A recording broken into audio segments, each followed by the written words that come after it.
Hello and welcome to this top of the table edition of the Gersnet Podcast.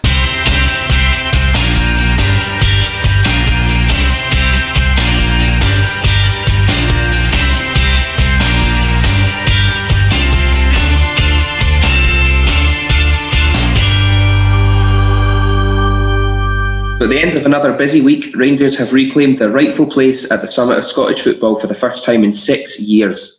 Now the challenge turns to defending our position, and as always, we welcome the chase. Thanks a lot for joining us today. We've got plenty coming up on the show tonight, with a hard-fought victory over Hearts at the weekend and a midweek draw at Ibrox in Europe, all getting the Gersnet dissection treatment. Before we turn our attentions to the week ahead, there is plenty to discuss. My name's Ross Bennett, and I'm going to be your Gersnet podcast host this week. Joining me on the show, first up, we have one of our regular contributors, Mr. David Fraser. David, how's things at your end today? Good evening, Ross. Not too bad, thanks.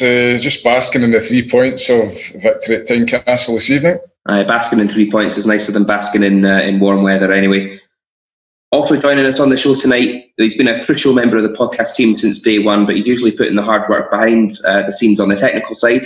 Today he's going to be stepping out in front of the microphone for the first time. It is Graham, our audio engineer. Graham, welcome to the show.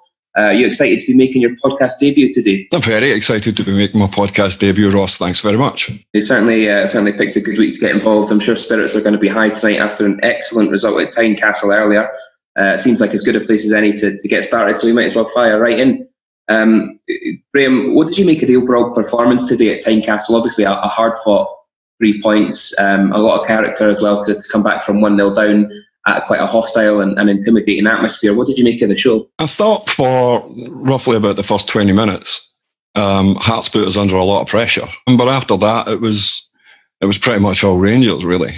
I don't disagree. I think that in a way we never really started to play football until they put themselves a goal up, and that kind of, especially in our midfield, that really gave us a bit of a kick up the arse and got us going. But for the first 20 minutes, there was really only one team in it, and I was kind of a little bit fearful that maybe our players were, feeling a little bit intimidated or a bit nervous, had the fact that we could have gone top of the table in the back of their minds, and it wasn't a good start at all. David, how about yourself? What's your immediate reaction to the result today? Yeah, well, just obviously pleased to get the 3 points, as I said at the top of the show, but I would concur with you guys. I don't think we started playing really until they scored. You would expect Hearts to come out in the manner that they did in the first 15-20 minutes and put us under pressure. The team tended to stand firm. Obviously, it was an own goal that we conceded, which in another day might slip past the post if Gareth McCauley goes with the opposite foot.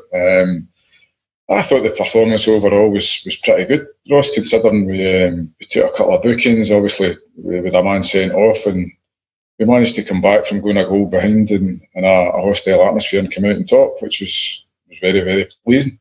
Absolutely. And like you say, going down to 10 men again, it shows something that we already knew about this side, is that there's character and there's guts in the dressing room, that these players can respond to going a man down with. This wasn't in the 85th, 90th minute. This was a significant chunk of time left. We went down to 10 men. So it shows that we've got bravery and that the players will stand up for each other and make themselves count, which maybe last season, 2 seasons ago, we might not have had the players that would do that. Graham, for you, did anyone particularly stand out today? Who was impressive at Tynecastle for you? Who was impressive? I would say Alfredo Morelos was outstanding. He pushed their centre-backs all day. Who else? I thought Scott Arfield until he got sent off. He was also impressive. And both the centre-backs, Gareth McCauley and Connor Golson, were excellent. I thought Lassana Coulibaly was starting to come on to a game as he was just being subbed, but he struggled a bit for most of the time that he was on, to be absolutely honest with you. So that's kind of the way I read the game. I think that's pretty fair, to be honest. I mean, it's sort of becoming a recurring story with Lassana Coulibaly now that we've said it before, not quite hitting the same heights that he did before the injury. We were also excited after his first few performances. He looked like he was really kind of bossing it. But since he's come back for injury, we've said it before numerous times that he's not quite hitting those levels of performances that he did before he went out injured. But I'm glad that you mentioned Alfredo Morelos, because I completely agree, and I think he was excellent yet again. He scored now, I think I'm right in saying he scored in 7 consecutive Scottish Premier League games, which equals the record in the Premiership era for consecutive goals in games. Of course, that's not the narrative that's being picked up in the media. It's not about yet another goal, matching this goal scoring record. The narrative in the media, once again, is, and this is word for word, what's written on the BBC Sport website, is that Alfredo Morelos needs to watch his temperament again. And yeah, they're always going on about Alfredo Morelos' temperament. The media is a little bit schizophrenic as far as that's concerned. They're either talking about being a hothead, or now they've decided to question referees and whether or not he's getting too much protection or not, which is ludicrous, to be absolutely honest with you. It's absolutely bizarre, because today, he had a running battle against Christophe Berra, which actually I really enjoyed watching, because it was a good old-fashioned centre-half. And I like Christophe Berra. Actually, I really rate him as a player. I think he's a good centre-half, going up against a kind of old-school physical bruiser of a forward who, Alfredo, we all say he puts himself about. He's not afraid to kind of use his body weight. And it was a really good old-fashioned battle between the pair of them. And actually, if you looked at them, it looked like they both enjoyed the battle, enjoyed the physical side of things.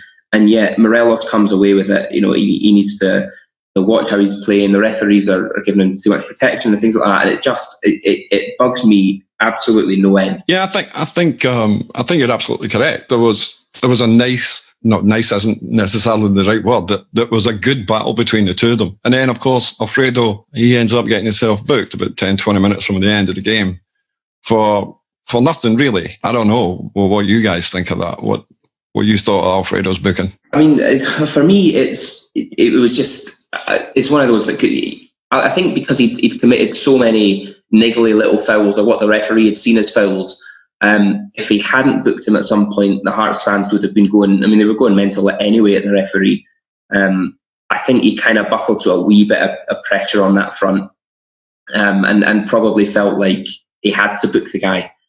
Whether that's right or not, I don't think for that challenge it necessarily warranted a yellow card, but I think it was one of those that it's just been this accumulation of little fouls, and the referee felt that he had to do something about it.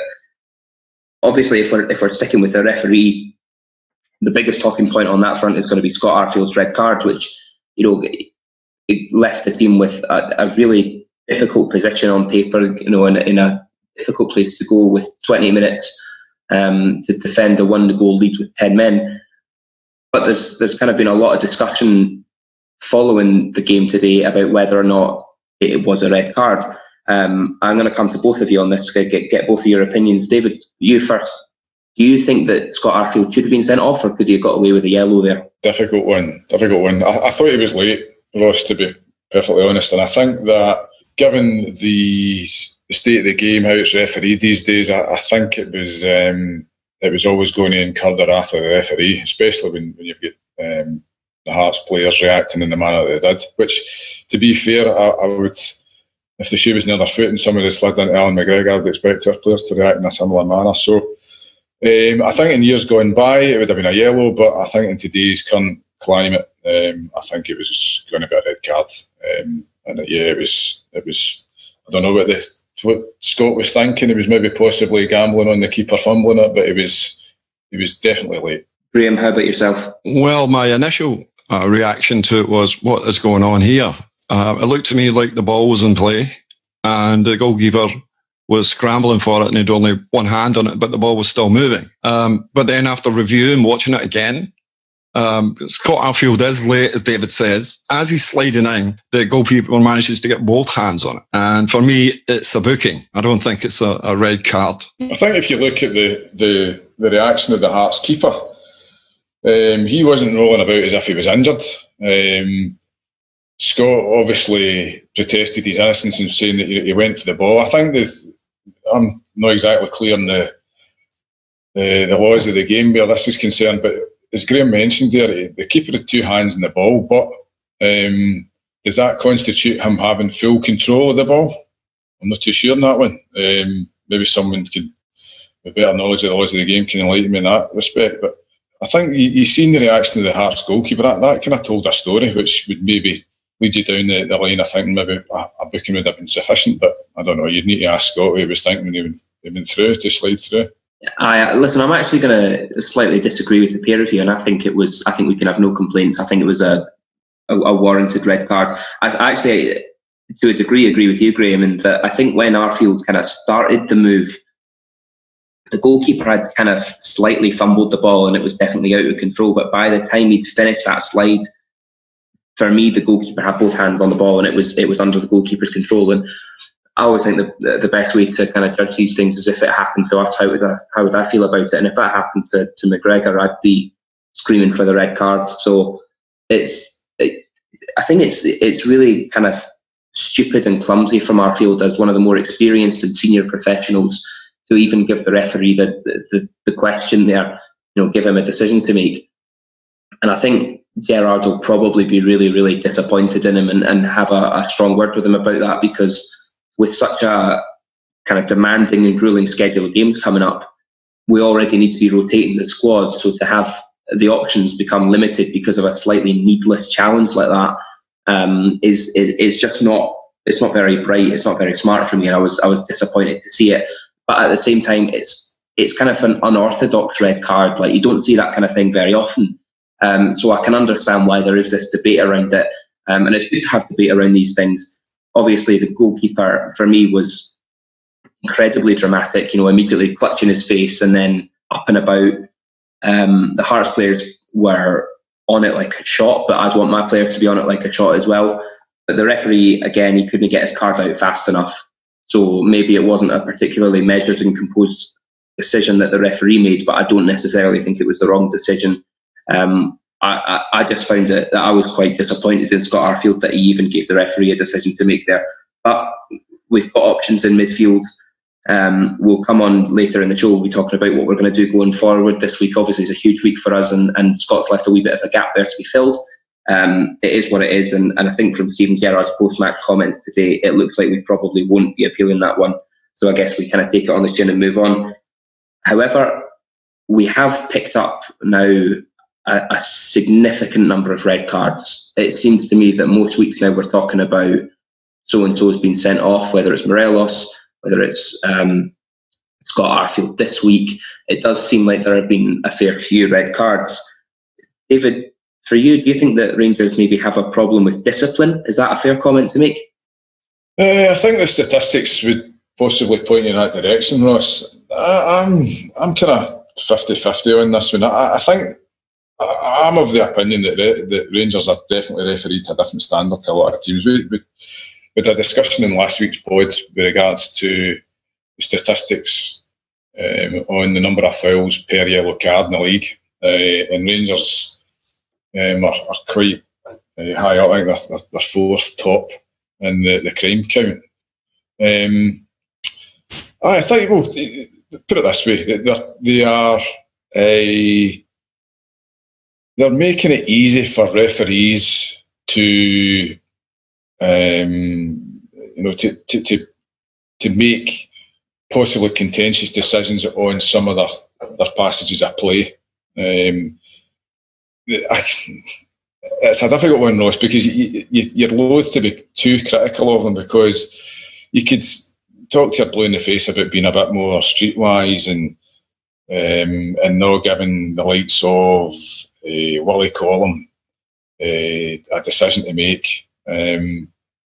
Some officials that are by nature officious and kind of they're card happy, but to answer your question, I think that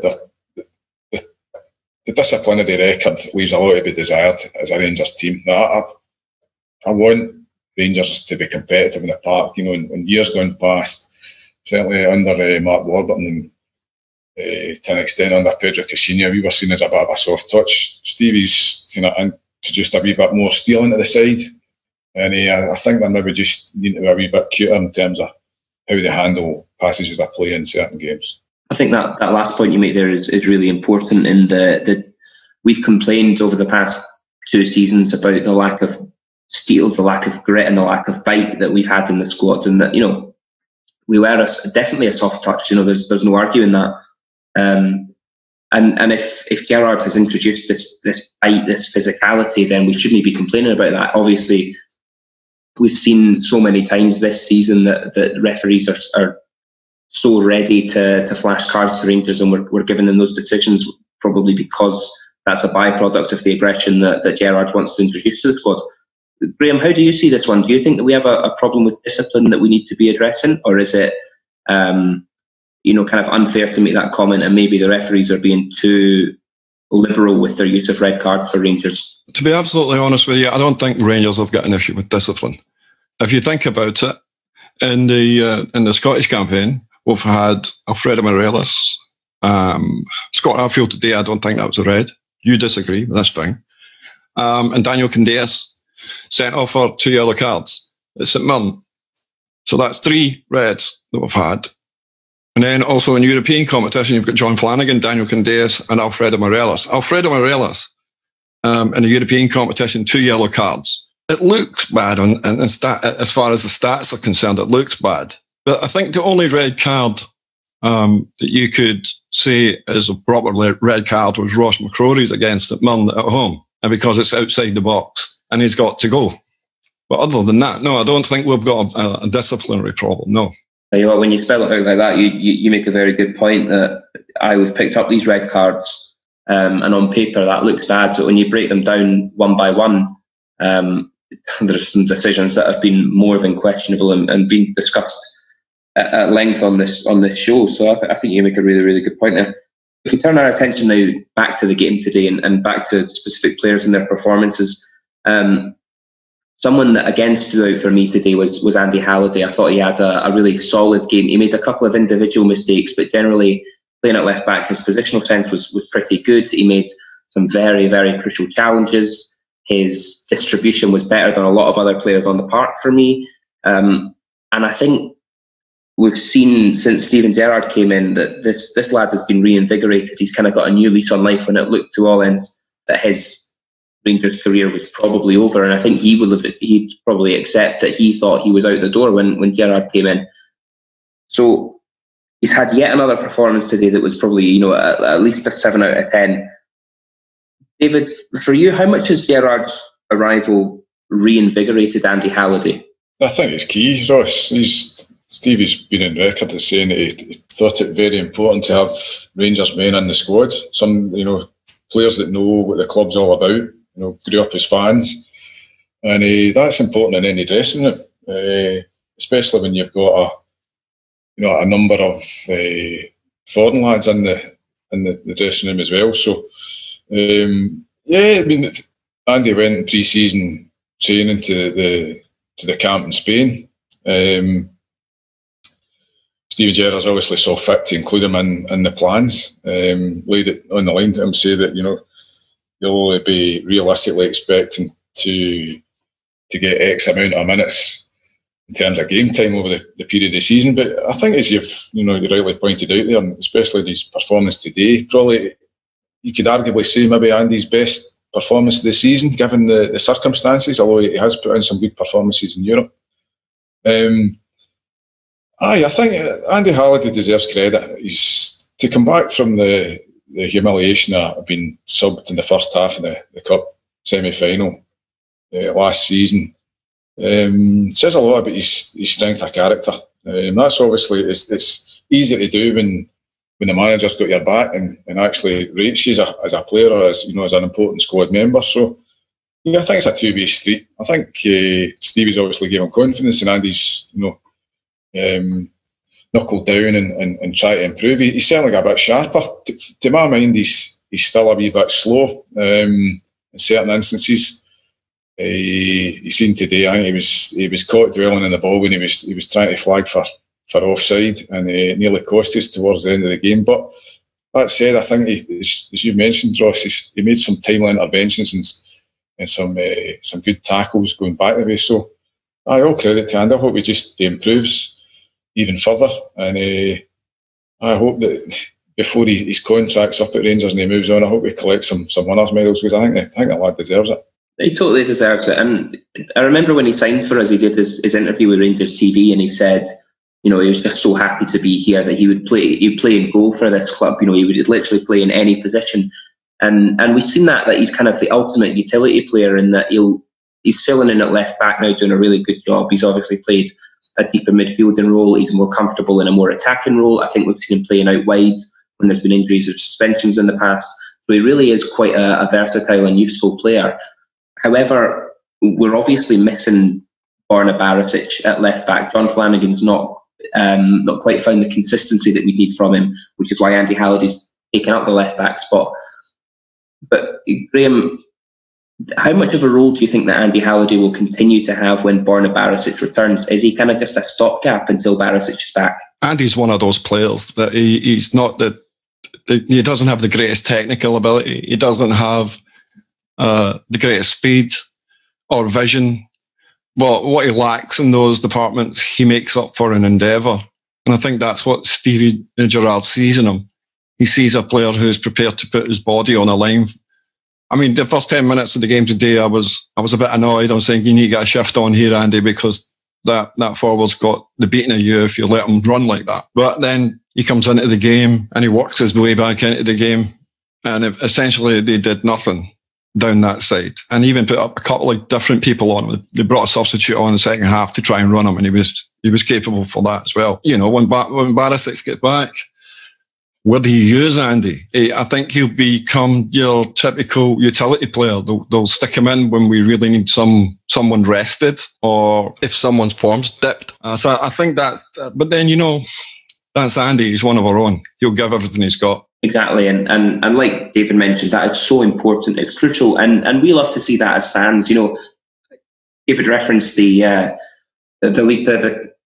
cup semi-final last year when he was brought off at just before half time. I was there that day, and it hurt seeing the guy coming off and having Celtic fans singing his name and everything. You could see how upset he was, and that kind of made me upset as well, seeing this guy who is not a particularly technically gifted player. He's never going to be a world beater, but he gives his all for Rangers, and to see him kind of getting that treatment and see how much it affected him, that then affected me, and I think it affected a lot of Rangers fans that day, seeing how upset he got. So to now see him kind of on the reverse side of that and enjoying his football again, finding his place in the squad, finding a manager that believes in him, it's really, really nice to see. It was interesting at the end of the game when he went to Rangers fans and gave the exact same fist pump that he got sent off for. I enjoyed that. I know, it's a miracle he never incited a riot, isn't it? I mean, any excuse to give us a card is laughable sometimes, isn't it? But no, you're right. It's good. There's good times at the moment around the club. It feels good to be a Rangers fan, and thankfully over the last six months or so, we've been saying that more. It feels good to be a Rangers fan, and now obviously, as we said at the top of the show, that's culminating today with us reclaiming our rightful place at the top of the league. Celtic have a game in hand. Obviously, they played and won the League Cup final today, but the table doesn't lie. We're top of the league, and it's wonderful given the nightmares that we've been through over the past 6 years to finally be able to say that again. It's taken longer than I thought it would take, but here we are, and now the challenge turns to defending it and holding off the advances of other teams who are going to want to knock us off that perch as quickly as possible. David, I've seen that Gerrard has been kind of understating this, saying we're not looking at the league table, we're only looking at the next fixture and trying to pick up 3 points. And I can understand why he's saying that. But for you, is it significant to be top of the league at this point, or is it completely irrelevant because there's so much football to be played this month, let alone for the rest of the season? It's significant in the sense that it's a psychological boost to the support. I think Stevie Gerrard's mentioned that in his post-match comments at the game today. But also, it lets the other ticket know that we are in town and we're going to be there or thereabouts this season, which psychologically, they've got to play catch-up. They've got to Fir Park on Wednesday night. We take on Aberdeen. Assuming, that we win and that they win, they'll still be behind. So even though they've got a game in hand, there's a psychological weight to be born there by Celtic, something that they've never had to do under Brendan Rodgers or Ronnie Dyler for that matter. Certainly since Rangers came back into the Premier League. So yeah, I'm not reading too much into it. you can't win the league in December. You can lose it, right enough. But yeah, I would echo the manager's sentiments and say, let's just concentrate in the next game. We've got a big game Wednesday night against Aberdeen. We've got a chance to get a degree of revenge back on them for the cup semi-defeat. So all guns blazing, Ibrox on Wednesday night, and train our sights on Aberdeen. You're absolutely right there to mention the psychological impact. I'd much rather have points on the board than I'd be, have the game in hand and be playing catch up, because, they now have something to kind of fight for. And this is when we'll see, the real mentality of that team of Celtic, which has never really been called into question. Like you say, they've never had real pressure put on under Rodgers or under Dyla.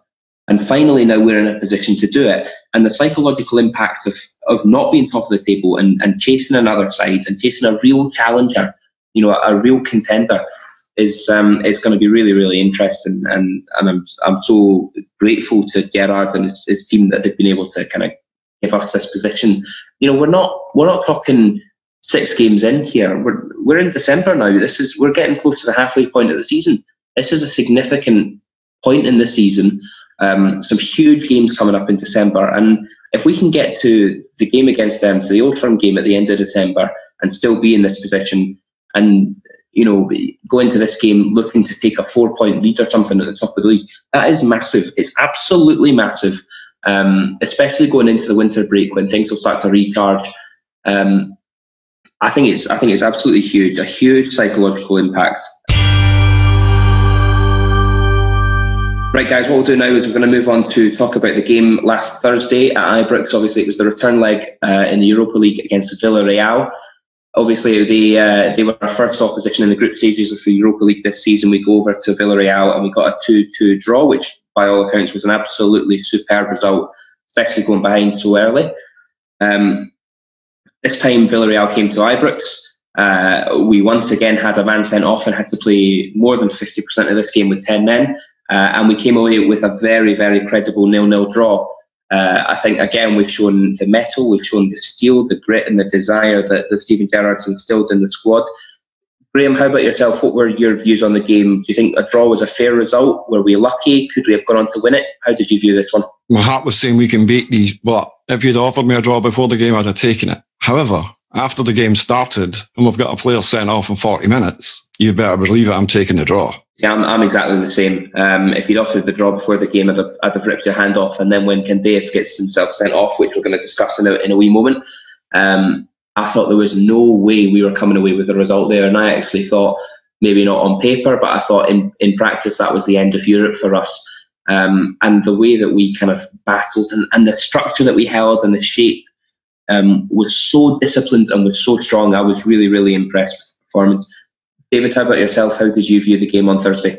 It was a credible draw, as you say, Ross. I'm going to probably sound a wee bit smart after I've been here, but I went to the game having a feeling that we weren't going to get beat.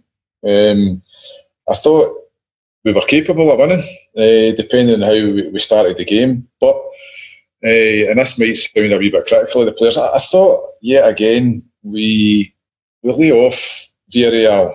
Don't get me wrong. I mean, Villarreal are playing in a league that's most probably the highest technical standard of football in Europe.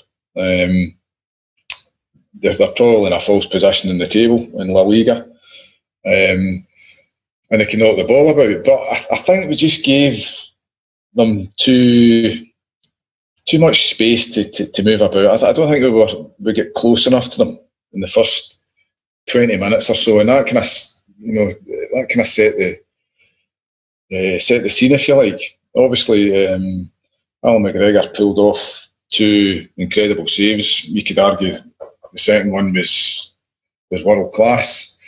Scott Arfield had a really gilt-edged chance, which he had a snapshot and had it straight down the goalkeeper's throat. And another day that might have went in, and the game could have changed. But yeah, I concur wholeheartedly with Graham. After Daniel Candeas gets sent off, I'm thinking to myself, yeah, we'll do well to give it a dodge here with with our European aspirations still intact. And fair play to the players. I thought the second half performance, they were immense. I thought that the midfield three were tremendous. I thought Ryan Jack, he was a wee bit shaky in the first half, giving the ball away a wee bit.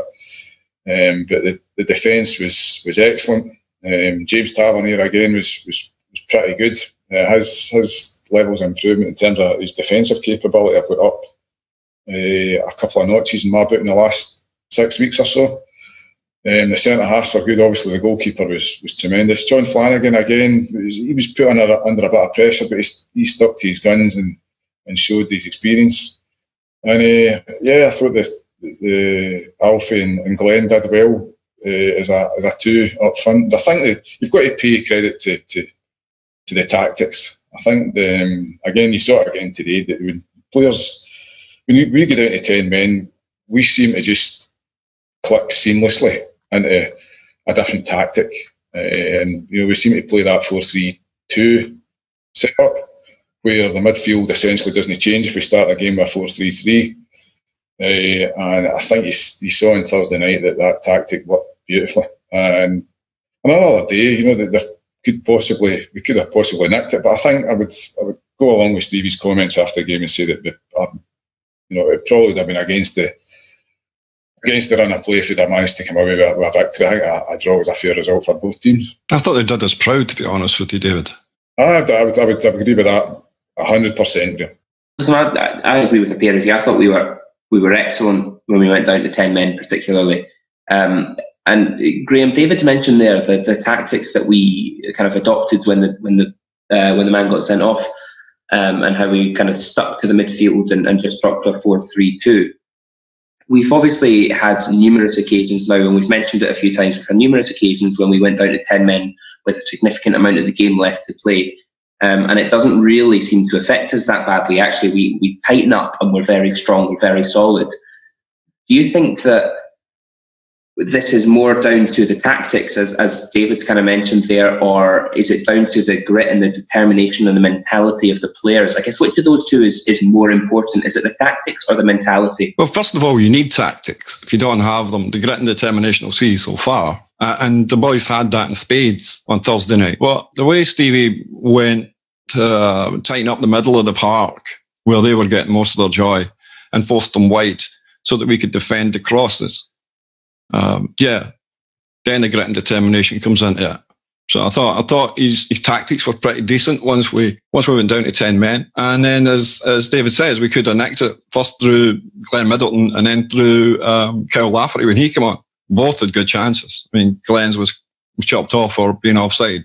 But if he just holds his run there for a yard, that's a goal and there's nothing they can do about it. But, I was actually proud of the result. I'm immensely proud. I think we have the right to be immensely proud. I think most of us probably went into that expecting that we could be beaten, and that it wouldn't kind of be it wouldn't be wrong for us to be beaten. Like David says, they're playing in probably the most technically gifted league in the world, in my opinion. And so, whilst we should never kind of be accepting of a defeat, I was really surprised, especially playing for 50 minutes with 10 men, really surprised and really proud, really delighted to come away and keep it in our hands. Qualification from this group is still down to us. And that's going into the last game. That's a really huge thing. And obviously you think back to where we've been starting this journey against Skopje and Osijek, Maribor, Ufa, to get this far and for it still to come down to the last game is wonderful. And like you say, Graham, they did us proud, and you can't say more than that. You can't ask for more than that from these players. Obviously, yet again, we find ourselves discussing referees. We've discussed them so many times in the context of Scottish football, but for me, the refereeing standards in Europe have been just as bad, and there have been just as many contentious decisions, controversial decisions, and I've been really disappointed by the standard of refereeing that we've seen. The hardest one for me to take so far was in Moscow a couple of weeks ago, when Morelos had the goal chalked off before half-time. Could have seen us going in 4-2 up, and for me that kills the game, and that's us done. I was at the game in Moscow, and I never really, actually from our position, I thought it was offside, and then I've seen the photos back and could not believe that the linesman had given it offside.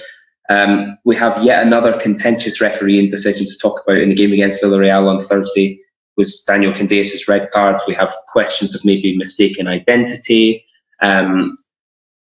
Did he know who he was booking, what he was booking the player for? Did he kind of just flash a yellow card to calm the situation down? Graham, what was your view of Candeias' red card? Was it deserved, or was that harsh? I have absolutely no idea why Daniel Candeias is sent off for that. I have no idea why he's booked for it. From what I could see on the television footage, he goes to have a word with James Tavernier, and then he gets distracted by something, and next thing you know, he's booking Daniel Candeias, and it's his second booking. So I think he made a pig's ear, but I can't explain it. I've no idea. You see, I agree with you. I think he does. He starts looking like he's gonna book Tavernier. He could have even booked Morelos. Tavernier and Morelos both would have deserved more of a card than. I'm not saying they deserved the card at all, but it would have been more of an understandable booking than Candeias. There's been a wee bit of discussion that maybe it was because Candeias allegedly stamped on the player's leg as he came down. He doesn't. If you actually watch the footage, he does everything that he can. He's an off-balance player who's kind of fallen over. He does everything that he can to get his leg out of the way of the player. The referee's report said that he'd squared up to the player, which he didn't. Well, no, I mean that's just patently untrue. He never squared up to the player, and the yellow card was kind of flashed so quickly that he never had time to square up to the player. So I don't believe that was the case. David, how about yourself? What was your view of the red card? On first viewing of the game, I thought it was Morelos that came into contact with the player. Obviously, Candeias has, he's involved in the physical tumble altercation, if you like. I've only seen it once back on from TV footage, and again, I'm with you guys. I'm a bit at a loss. I was thinking, what's going on there? I thought has he possibly thought that he's trampled on him as he's getting through, but I really don't know. Apparently, the Slovenian referee in question is got previous, and he's stated that Candeias get booked for ungentlemanly conduct. So whether that pertains to the alleged squaring up, I really don't know, Ross. I'd need to view it back again. But again, you're looking for something that's kind of almost like a red flag to say, well, that's possibly why the referee's attention would be drawn to the situation. I just think that as Graham said, I think that the guy just made a mess of things. Whether he was directed by the linesman, I don't know. But you look at the Villarreal player. He went down rolling about, clutching his face if he'd been shot, and I just think that the whole situation was, it wasn't great to look at. It's the type of stuff that used to be commonplace in European football. Obviously, we've not been in it for a while, so it's maybe it maybe comes home to us how blatant certain actions on the park can have a material impact on decisions made by the officials. Well, there's two mistakes, one after the other, David. Yeah. The first one is that James Tavernier is completely taken out of the game. The ball arrives at Daniel Candeias. He holds it, waiting for the referee to stop the game. He doesn't. So Daniel tries to move the ball on, and they pick up the ball, and you've got three of our players around them trying to get the ball back, which you would expect on a high press. And then to compound it, he ends up sending off Daniel Candeias. That's just, I don't know. I don't know. No, I'm with you, Graham. I'm at a loss as to why he's been sent off. The only thing I was going to say there before you came in was that, again, Candeias had been booked, just before then. Candeias' busy style where he's trying to harass defenders on the ball and catch them halfway in or midway inside their own half, so that we can spring up the park into possibly a goal-scoring position. I think that, given the proximity to his first booking, I think he could maybe have tempered his kind of aggression a wee bit. So that maybe harks back to the previous topic where we were talking about the possible ill discipline of the team. I think that maybe just temper that aggression a wee bit. There's times when you need to lie off and not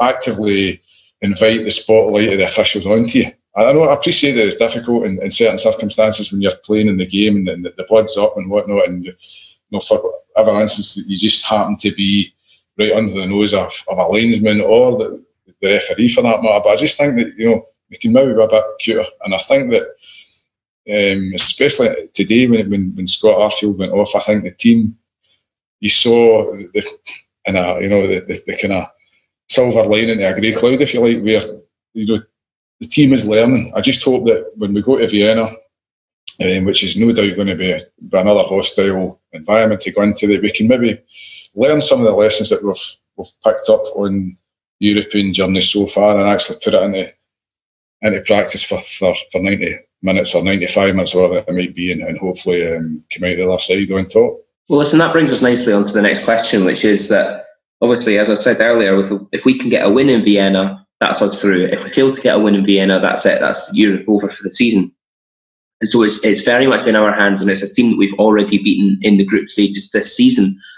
So, Graham, for you, what do we need to do to get the win here? Obviously, going away will be it'll be a very different prospect to facing Vienna in Ibrox. They'll be out for revenge. They can still qualify as well if they get the win. So how do you think we need to set up, and what does Gerrard need to do to guarantee that we get the 3 points here? Well, there's no reason why we can't get a win in Austria. What do we need to do? Well, they've got a big centre forward in, what's his name now? Andrea Pavlovic. And they've also got Andrei Ivan. The front three are pretty decent. And they play with aggression up there. As you've seen at Ibrox, they were more interested in manhandling our defenders. So if we can curb against that and clear up, our midfield will need to be really tight at picking up the second ball when our defenders have cleared it. But we can certainly cause them damage on the break, that's for sure. So do you reckon then it's a case of, being tight, being structured and waiting to take an opportunity when it arises? Yeah, you've got to be patient. When you're playing away in Europe, you've got to be patient. And the Rangers fans will need to be patient as well. So there may be mistakes, but I think we'll score. I don't think that they've got anything as a defence that we need to be worried about. I think our attackers are much better. You see, for me, it's winnable. It is winnable. I don't make us favourites. I think it'll be a tough ask. I agree with you, Graham. I think we'll score. But this, for me now, as much as you can talk about tactics and how to set up, again, for me, this comes down to character. And thankfully, our lads have shown character. They've shown that they've got desire and that they've got bottle. We've gone to difficult places in difficult situations. And ground out results, particularly thinking of the game in Ufa to qualify for the group stages down to 9 men in a very difficult environment. We've shown that we have character, we have desire. It kind of also evidenced by the fact that I think I'm right in saying we've gone down to 10 men 6 times this season and we've not lost any of those games. In fact, I think we've won all of those games where we've gone down to 10 men. So we've got this belief and we've got this real resolute fortitude instilled in the dressing room. So whilst we're not favourites, we have one hell of a chance to continue this journey past Christmas. And like I say, if you think back to where we've been over the past 6 years and the difficulties that we've had, and last year getting knocked out against Progress Niederkorn in the first qualifying round, to think that we're in this position is beyond my wildest dreams. Right, guys, I think the best thing to do now is to turn our attentions to the week ahead. Obviously, as we've said, it's a really hectic time for Rangers at the moment, a hugely busy schedule, culminating in the Old Firm game at the end of December, but there's a lot of football to be played between now and then. Starting next up, we've got Aberdeen at home on Wednesday evening, followed by a very poor Dundee side away next Sunday. David, obviously Aberdeen, one of the tougher sides that will come up against this season. However, not doing quite so well this year. Lost today in the Betfred Cup final, and traditionally struggle when they come to Glasgow and struggle when they come to Ibrox.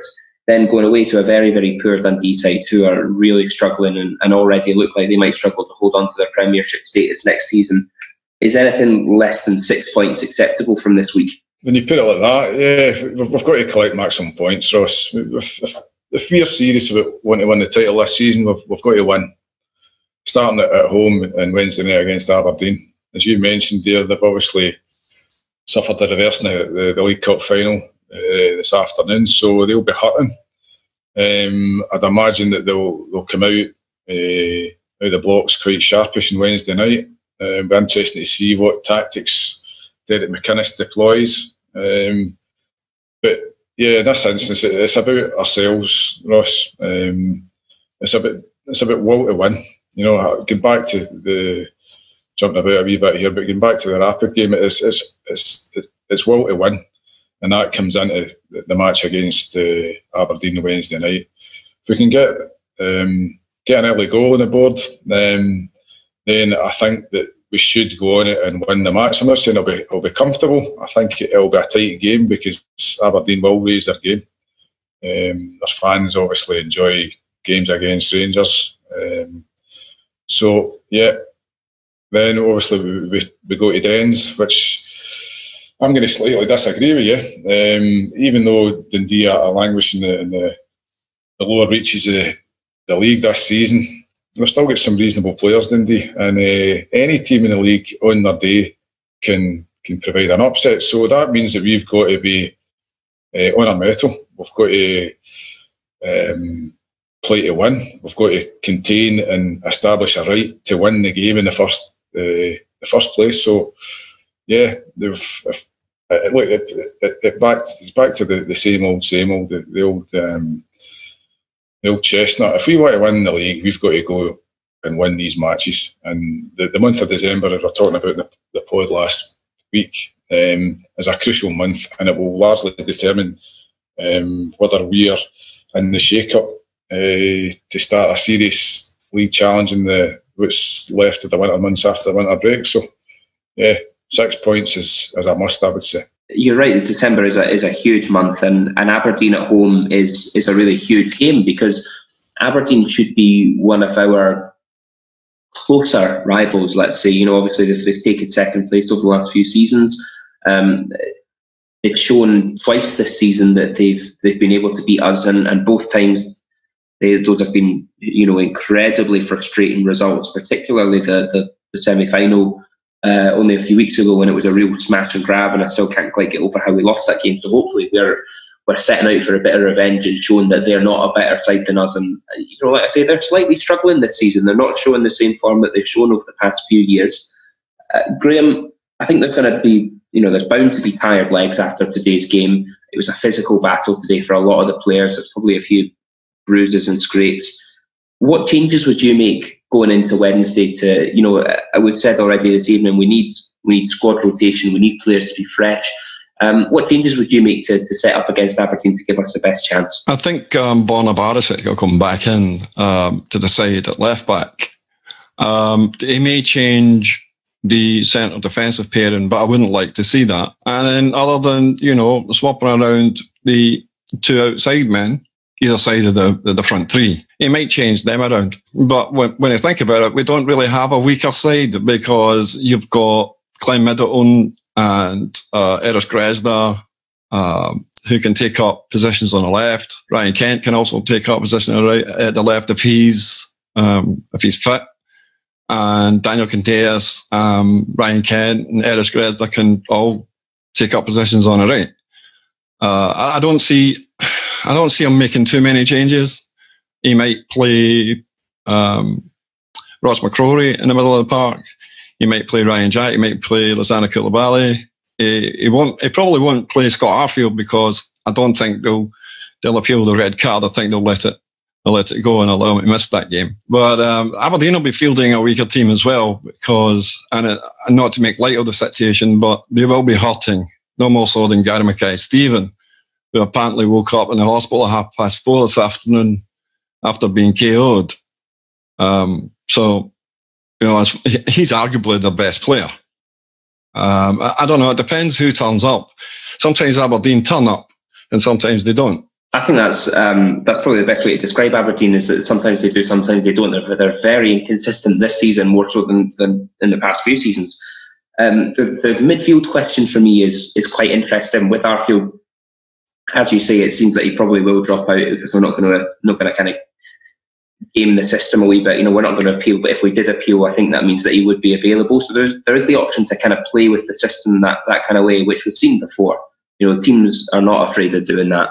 It maybe isn't the most ethical thing to do, but we always could appeal it just to make sure that he's available for the game. I don't know if we need to, because I think we have a lot of midfield options, but for me, Arfield has been. It's taken a little bit of criticism this season, but for me, he's actually been one of the more consistent performers, and he's been growing into his role a lot more. He's kind of realised that he has got the freedom to get ahead of Morelos, get beyond him, and arrive into the box, and he's picking up goals for his troubles. So I think he's a big miss, but I do think as well, if players like Ovie Ejaria are on their game, we hopefully won't feel his absence too badly. So that's an interesting question.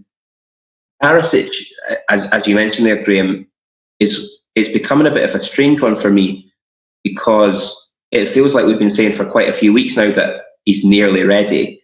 And I kind of was surprised that he didn't even make the bench today against Hearts, because I kind of thought we were there with him. So it'll be really interesting to see if he is nearly ready, or if he is ready, or what the position is, because it feels like we've kind of not been given too many details about that. So it'll be an interesting one to see if he is fit. It might just be that he was being rested because Gerrard wanted him to be 100% fresh and ready to go against Aberdeen, rather than risking him at 90% against Hearts, which is understandable.